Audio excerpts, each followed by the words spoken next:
ఓం శ్రీ గురుభ్యో నమః. ఓం శ్రీ మాత్రే నమః.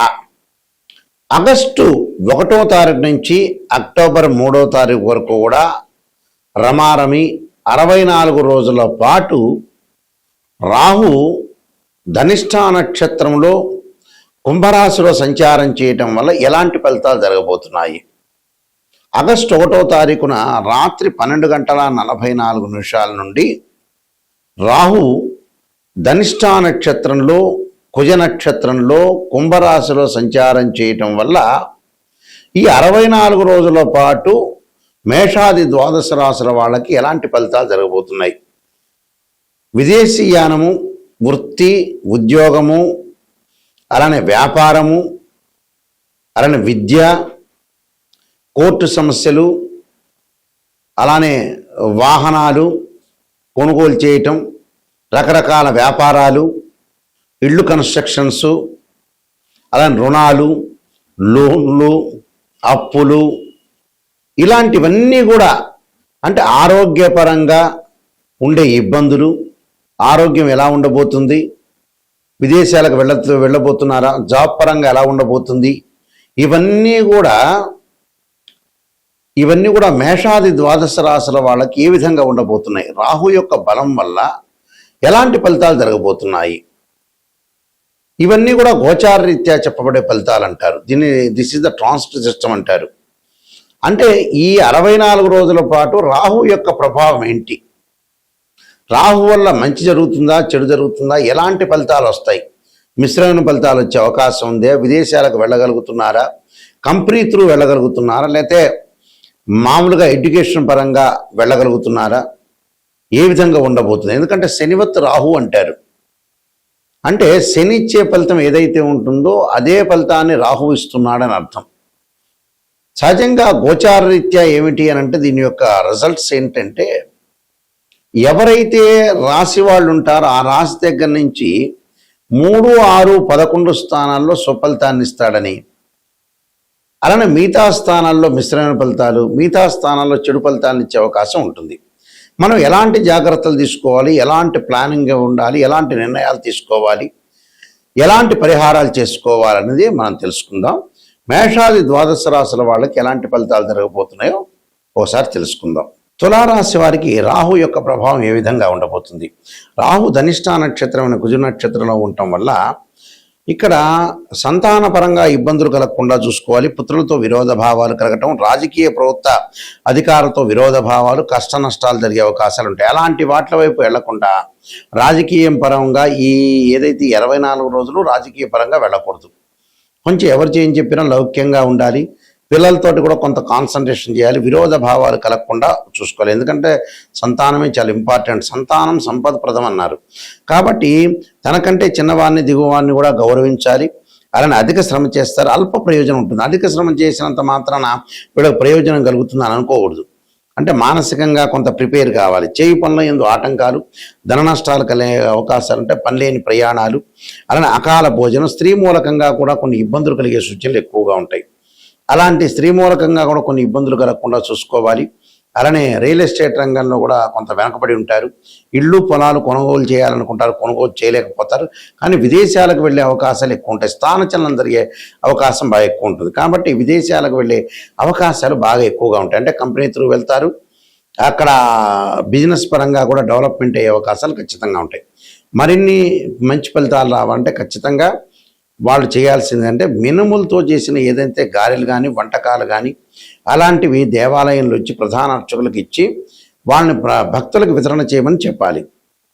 చేయటం వల్ల మీకు ఏదన్నా పనులలో ఆటంకాలు కానీ, ఆలస్యం కానీ, అలానే ధనానికి సంబంధించిన విషయాల్లో కానీ, అప్పులు కానీ, ఇలాంటి విషయాలన్నీ కూడా తొలగిపోయే అవకాశాలు ఖచ్చితంగా ఉంటాయి. ఇది చేయండి.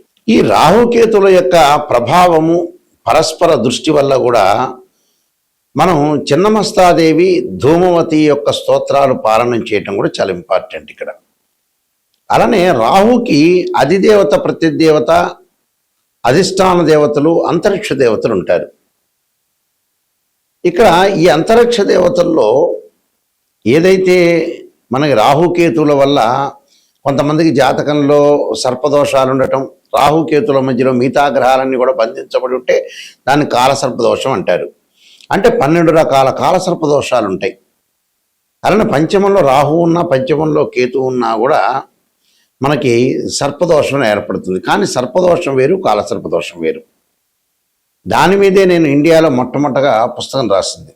కాలసర్పయోగం అని బుక్ రాశాను మోహన్ పబ్లికేషన్ రాజమండ్రి వాళ్ళ దగ్గర ఆ పుస్తకం అనేది లభిస్తుంది. తర్వాత నెక్స్ట్ కాలసర్పయోగ చంద్రిక రాశాను నేను. రాహుకేతులు, ఛాయాగ్రహాలు ఇలాంటి పుస్తకాలు రాజమండ్రిలో కోటగుమంలో మోహన్ పబ్లికేషన్ వారి దగ్గర దొరుకుతాయి. మా దగ్గర కూడా లభ్యమవుతాయి. అయితే ఈ కాలసర్ప దోషాల్లో 12 రకాల కాలసర్ప దోషాలు ఉంటాయి. 12 రకాలకి రెమెడీస్ అనేవి కూడా ఉంటాయి. భయపడాల్సిన పని లేదు. అయితే జాతకంలో అసలు సర్పదోషం ఉందా లేదా, కాలసర్పదోషం ఉందా లేదా అనేది నిజంగా తెలుసుకోవాలి. ఈ మధ్యకాలంలో ఏ ప్రాబ్లం వచ్చినా కూడా కాలసర్పదోషం మీద పడేస్తున్నారు. కాలసర్పదోషం కూడా గజకేశ్వర యోగము, చంద్రమానంగళ యోగాలు, రవిబుధాదిత్య యోగాలు, లక్ష్మీ యోగాలు ఉంటే కూడా కాలసర్ప యోగం అనేది తగ్గుతుంది అని అర్థం, తగ్గిపోతుంది అని అర్థం. కొన్ని గ్రహాలు రాహుతో కంజంక్షన్ అయ్యి రాహు కంటే ముందుంటే కూడా ఆ కాలసర్ప యోగ దోషం అనేది విఫలమవుతుంది అని అర్థం. అంటే ఇవన్నీ కూడా తెలుసుకోవాలి. ఉంది అని అనుకుంటే ఎంబటే ఉంది అనేది కాదు, అక్కడ ఉందా లేకపోతే ఏదైనా ఎగ్జంప్షన్ అయిందా అనేది కూడా చూసుకోవాలి. ఇక్కడ రాహు వచ్చేటప్పటికల్లా సర్పదేవతను సుబ్రహ్మణ్య స్వామిని ఆరాధన చేయాలి. అంటే ఎలాంటి మంత్రాలు అంటే తత్పురుషాయుధే మహాసేనాయుధీమే తన్నో షణ్ముఖ ప్రచోదయాత్ అనే మంత్రాన్ని చక్కగా, అలానే నాగరాజాయుధే పృథ్వీధరాయుధీమే తన్నో సర్ప ప్రచోదయాత్ అనే మంత్రాన్ని చక్కగా చదువుకోవటం. అలానే శనివారం కానీ ఆదివారం కానీ 2 జంట సర్పాలను దానం చేయటం. అలానే ఓం నమో అస్తు సర్పేభ్య ఏకే చ పృథ్వీమనో ఏ అంతరిక్షే ద్వితీయేభ్య సర్పేభ్యో నమః అనే మంత్రాన్ని కూడా, అంటే అంతరిక్షంలో ఉండే సర్పాలకి భూమి మీద ఉండే సర్పాలకి నమస్కారం చేస్తున్నాను దాని అర్థం. అలాగా ఈ వేదోక్త మంత్రం కూడా చక్కగా వచ్చిన వాళ్ళు చదువుకోవచ్చు, తప్పులేదు. అలా లేక సర్పగాయత్రి మంత్రాలు. అలానే రాహుకి శ్లోకాలు కొన్ని ఉంటాయి. అర్ధకాయం అంటే అర్ధకాయం శ్లోకం ఒకటి ఉంటుంది, అందరికీ కూడా ప్రతి పంచాంగంలో ప్రతి చోట కూడా ఉంటుంది. ఆ శ్లోకాన్ని కూడా మీరు చదువుకోవచ్చు, తప్పులేదు. అలానే ఇక్కడ ప్రతిదీ కూడా మనం మంత్రం ఉచ్చారణతో పాటు చక్కగా నవగ్రహాల యొక్క ప్రదర్శన చేయాలి. ఈ మంత్రం కూడా అంటే అర్ధకాయ మహావీర్యం చంద్రాదిత్య విమర్ధనం సింహకాగర్భ సంభూతం తం రాహుం ప్రణమామ్యం అనే మంత్రాన్ని కూడా చక్కగా చదువుకొని ముందుకెళ్ళిపోవచ్చు. అలానే ఈ చిన్నమస్తాదేవి, ధూమవతి స్తోత్రాలు కూడా మనం పారాయణం చేసుకోవచ్చు చక్కగా. రాహు అధిష్టాన దేవతైన దుర్గా అమ్మవారిని కూడా కాత్యాయనాయుధే కన్యాకుమార్దీమే తన్నో దుర్గి ప్రచోదయాత్ అనే మంత్రాన్ని కూడా చక్కగా చదువుకోవడం మంచిది. ఎప్పుడైనా సరే ఒక ఆస్ట్రాలజర్ని అప్రోచ్ అయినప్పుడు నిజాన్ని తెలుసుకోవడం చాలా ఇంపార్టెంట్. ఇక్కడ చాలామంది కూడా ఏం చేస్తున్నారంటే ఏదో నిజాన్ని తెలుసుకోకుండా మనం జాతకాన్ని అప్రోచ్ అయినప్పుడు ఏదో రకంగా ఒక పాజిటివ్గా చెప్పండి అనే వ్యక్తులు కూడా చాలామంది ఉంటారు. ఎక్కువ మంది ఈ ప్రపంచంలో జనాభాలు ఎక్కువగా పాజిటివ్ని ఆలోచన చేస్తారు.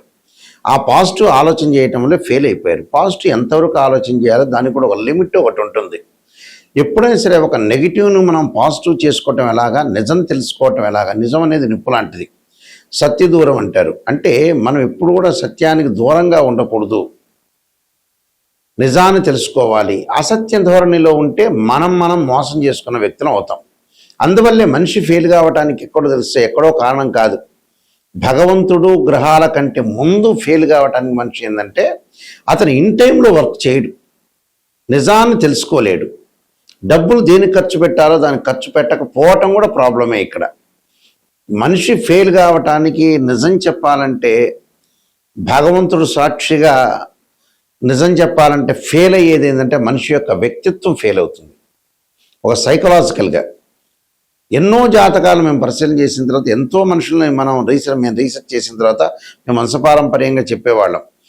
మేము రీసెర్చ్ చేసిన తర్వాత తెలిసిన మెథడ్ ఏమిటి అంటే ఒక మనిషికి 1 లక్ష రూపాయలు ఉన్నాయంటే ఆ 1 లక్ష రూపాయలకి ఒక అబ్బాయి పెళ్లి చేయాలంటే మ్యారేజ్ బ్యూరోలో డబ్బులు అడిగారని మ్యారేజ్ బ్యూరోలో డబ్బులు ఇవ్వలేకపోవటం, అదే 1 లక్ష రూపాయలు పెట్టి సెల్ కొనటం, ఒక 10,000 రూపాయలు ఒక డాక్టర్ స్కానింగ్ రాస్తే స్కానింగ్ చేయకపోవటం, ట్యాబ్లెట్లు వాడకపోవటం, అదే 10,000 పెట్టి ఎంజాయ్మెంట్ చేయటం. అంటే వీళ్ళు అసలు సరైన దానికి ఖర్చులు చేయరు.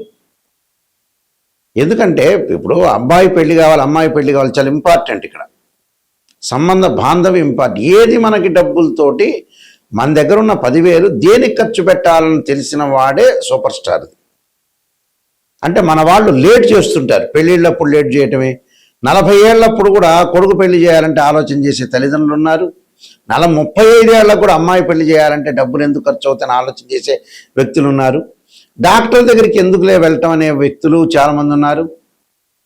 అంటే మన వ్యక్తిత్వమనే మనం ఫెయిల్ అవుతుందండి. అంటే నిజంగా అయితే భగవంతుడి మీద ఎక్కువగా పడేస్తున్నాం, కానీ నిజం చెప్పాలంటే మన వ్యక్తిత్వమే ఫెయిల్ అవుతుంది. వ్యక్తిత్వంలోనే అట్టర్ ఫెయిల్ అయ్యారు మనుషులు. ఇది 100% కాదు, దీనికి ఎంత పర్సెంటేజ్ క్యాలిక్యులేట్ చేసినా కూడా కరెక్ట్. అది నేను చాలామంది అనాలిసిస్ చేశా. ఒక్కొక్క మనిషిని మనం తీసుకునేటట్టయితే ఆ మనిషి ఎందుకు ఫెయిల్ అయ్యాడంటే, ఓ వ్యాపారం చేస్తుంటాడు, కరెక్ట్ ఆస్ట్రాలజీని అప్రోచ్ అయ్యి మంచి వ్యాపారం చేయడు. ఒకవేళ మన దగ్గర డబ్బులు ఉన్నాయనుకోండి, ఇల్లు కొనుక్కోండి, స్థలాలు కొనుక్కోండి అంటే కొనుక్కోడు, వడ్డీలకు ఇవ్వడానికి రెడీ అవుతాడు. ఫెయిల్ కావటానికి ఏమిటంటే ఇదే కారణాలు. 12 కాపురానికి 12 సూత్రాల్లాగా వీళ్ళు ఫెయిల్ కావడానికి జీవితంలో, ఉద్యోగము, వ్యాపారంలో చేయాల్సిన పనులు చేయరు వీళ్ళు. చాలామందిని మేము చూసాం, ఎన్నో కోట్ల రూపాయలు పెట్టుబడులు పెడుతుంటారు, ఎవరికో ఇస్తుంటాడు, తన కూతురు పెళ్లి కూడా చేయలేడు. చివరికి తన కూతురు పెళ్లి చేయడానికి మ్యారేజ్ బ్యూరోలో 10,000 ఇవ్వలేని వ్యక్తులు కూడా ఉన్నారు. కోట్ల రూపాయలుండి. మనిషి డబ్బును దేనికి ఖర్చు పెట్టాలో తెలిసిన వాడే స్థితప్రజ్ఞుడు అంటారు. అంటే వాస్తవంగా అయితే భగవద్గీతను ఉటంకించా నేను. నిజాన్ని తెలుసుకోవటం చాలా ఇంపార్టెంట్. ఇక్కడ నిజం తెలుసుకోలేకపోతే అబద్ధపు ముసుగులో ఉంటే జీవితం ఎప్పుడైనా ఒకటే. ఎన్నిసార్లు తిరుపతికి వెళ్ళినా, ఎన్నిసార్లు శ్రీశైలానికి వెళ్ళినా, ఎన్నిసార్లు భగవంతుడు కొలిచినా వాడి జీవితం అంతే ఉంటుంది. నిజాన్ని తెలుసుకొని ముందుకు వెళ్ళండి. నిజం అనేది చాలా నిప్పు లాంటిది. అయితే ఈ విషయాలన్నీ కూడా ఒక ఆస్ట్రాలజర్ని అప్రోచ్ అయినప్పుడు నిజాన్ని తెలుసుకోండి. గురువుగారు నిజం చెప్పండి, నేను ఎలాంటి దారి మార్చుకోవాలి, ఎలాంటి రోడ్ మ్యాప్ నాకు కావాలి, నేనేమైనా మిస్టేక్ చేస్తున్నానా, క్లారిటీ ఇవ్వండి అనే పాయింట్ చూసుకోండి. కొంతమంది 40 ఏళ్ళు వచ్చినా కూడా మా దగ్గరికి వచ్చినప్పుడు వాళ్ళు స్పందించట్లా. 42 ఏళ్ళు వచ్చి ఆతృత పడాలి. తల్లికి 70 ఏళ్ళు వచ్చి కొడుకును పెళ్లి చేయాలన్నప్పుడు ఒక ఎగ్జాంపుల్ మననే వచ్చింది. ఆమె అసలు ఆతృతే లేదు. ఆమె ఇంకా బతికుంటుంది అని అనుకుంటుంది, 100 ఏళ్ళు 200 ఏళ్ళు. అబ్బాయికి పెళ్లి చేయాలి, నా వయసు తీరిపోతుందనే మూమెంట్ అసలు వాళ్ళకి అసలు ఏంటని తెలియట్లేదు అసలు, ఎందుకునో మరి. ఆశ్చర్యకరమైన విషయాలు ఇవన్నీ కూడా నిజం చెప్పాలంటే. మనం తొందరగా చనిపోతున్నాము, తొందరగా పిల్లగాడి పెళ్ళిళ్ళు, అమ్మాయి పెళ్లి చేయాలి, వాళ్ళ ఉద్యోగ పరంగా కానీ ఎడ్యుకేషన్ పరంగా సెటిల్మెంట్ చేయాలని చాలామంది కూడా ఆతృత లేదు. ఇంకా ఎక్కువ ఏదో సినిమాలో బ్రహ్మానందం 500 సంవత్సరాలు బతికినట్టుగా అని భావిస్తున్నారేమో, అర్థం కావట్లేదు నాకు కూడా. ఎందుకంటే 60 ఏళ్ళు రాగానే వెంబటే బ్యాగు సర్దుకొని రెడీగా ఉండాల్సిందే మనిషి. ఇలాంటి విషయాలను తొందరగా మీరు అలర్ట్ కావండి. అలర్ట్ అయ్యి తొందరగా చేయాల్సిన పనులన్నీ కూడా చకచకా చేసుకొని ముందుకు వెళ్ళటం చాలా ఇంపార్టెంట్. అయితే నేను కాలసర్పయోగము, కాలసర్పయోగ చంద్రిక, రాహుకేతులు, ఛాయాగ్రహాలు, బృహత్ పరిహార సింధు, జాతక చంద్రిక, వివాహ మార్తాండము, పుత్రగణ ప్రతివర్తము, ఈ పుస్తకాలన్నీ కూడా రాశాను. ప్రొటెక్షన్ ఆఫ్ ఆస్ట్రాలజీ, అలానే ట్రాన్సిట్ ఆఫ్ రిజల్ట్స్, ఈ పుస్తకాలన్నీ కూడా మా దగ్గర లభ్యమవుతాయి. రాజమండ్రిలో మోహన్ పబ్లికేషన్ వారి దగ్గర కూడా లభ్యమవుతాయి. అలానే మా వెబ్సైట్ www.nayakanti.com, nayakanti.in చూడండి. ఒక జాతకాన్ని, ఒక బర్త్ చార్ట్కి ట్రాన్సిట్ సిస్టానికి చాలా లాట్ ఆఫ్ డిఫరెన్స్ ఉంటుంది. బర్త్ చార్ట్లో ఏంటంటే ద్వాదశ భావాదులు, రాస్యాధిపతులు, అలానే ఏదైతే ఆ గడిలో ఏదైతే గ్రహం ఉంటుందో ఇవన్నీ కూడా మ్యాథమెటికల్గా క్యాలిక్యులేషన్ వేయాలి. భావాధిపతులు అంటే తనుభావానికి రవని, ద్వితీయ భావానికి గురువని, తృతీయ భావానికి కుజుడని, చతుర్థ భావానికి చంద్రుడు బుధుడని, పంచమ భావానికి గురువని, ఇలా ద్వాదశ భావాధిపతులు అంటే ఇంటి ఓనర్ అని అర్థం. రాస్యాధిపతులు ఉంటారు. ఆ రాస్యాధిపతి ఎవరంటే బిల్డరు. అక్కడ ఏదైతే గ్రహం ఉంటుందో ఆ గ్రహం టెనెంటు అని అర్థం. అంటే జాతకంలో గజకేసరి యోగం ఉందా, లక్ష్మీ యోగం ఉందా, చంద్రమంగళ యోగం ఉందా, బుధాదిత్య యోగం ఉందా అనేది తెలుసుకోవాలి. కానీ ప్రతి చోట కలవంగానే బుధాదిత్య యోగాలు, చంద్రమంగళ యోగాలు కాదు. ఇవన్నీ కూడా కొంతమంది ఆస్ట్రాలజర్స్ అనవసరంగా చెబుతున్నారు. నిజంగా కాదు, ఆ కాంబినేషన్ కావు. కొంతమందికి మాత్రమే యోగాలనే ఉంటాయి. యోగం అంటే 2 or more planets is called యోగం అంటారు. యోగం అనేది అది కాదు. యోగం నిజంగా ఉందా లేదా తెలుసుకోవాలి. దాని దృష్టి, దశ, అంతర్దశలు మ్యాథమెటికల్ క్యాలిక్యులేషన్ వేయాలి.